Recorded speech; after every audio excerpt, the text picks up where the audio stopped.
Alors, je voudrais présenter les choses de manière un peu polémique au niveau religieux, au niveau théologique. Le christianisme apparaît comme un processus solsticial qui veut remplacer le judaïsme, qui est un phénomène équinoxial.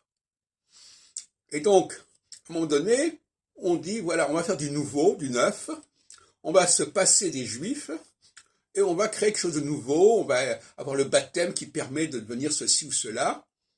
Et donc, c'est une forme de charlatanisme, si on veut, quelque part.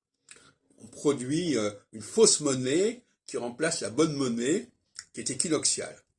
Et donc, tout au long de l'histoire, l'équinoxialité va rétablir les juifs dans leurs droits, et la solsticialité va les priver de leurs droits, au nom justement de la solsticialité, qui est la nouveauté, qui est quelque chose qui ne s'impose pas par le passé, mais qui existe par la volonté. C'est ça aussi qui est intéressant.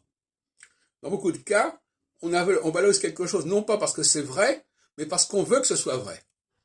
Et on sait que quand quelque chose n'est vrai que parce qu'on veut que ce soit vrai, eh bien, on a une sorte de maîtrise sur la chose, c'est parce qu'on a voulu que ce soit que c'est.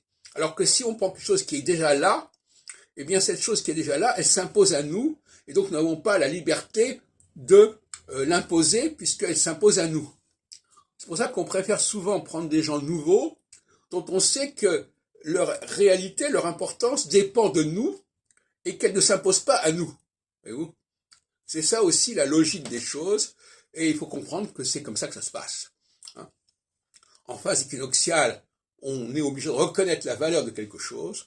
En phase solsticiale, on peut statuer que ça c'est valable, on peut parier là-dessus, on peut puiser là-dessus, et puis c'est pas grave, à la limite l'important c'est qu'on ait voulu les choses, et que les choses se fassent comme on a voulu que ce soit, et non pas qu'elles nous soient imposées par la réalité, par le fait objectif. On est dans le subjectif avec la socialité.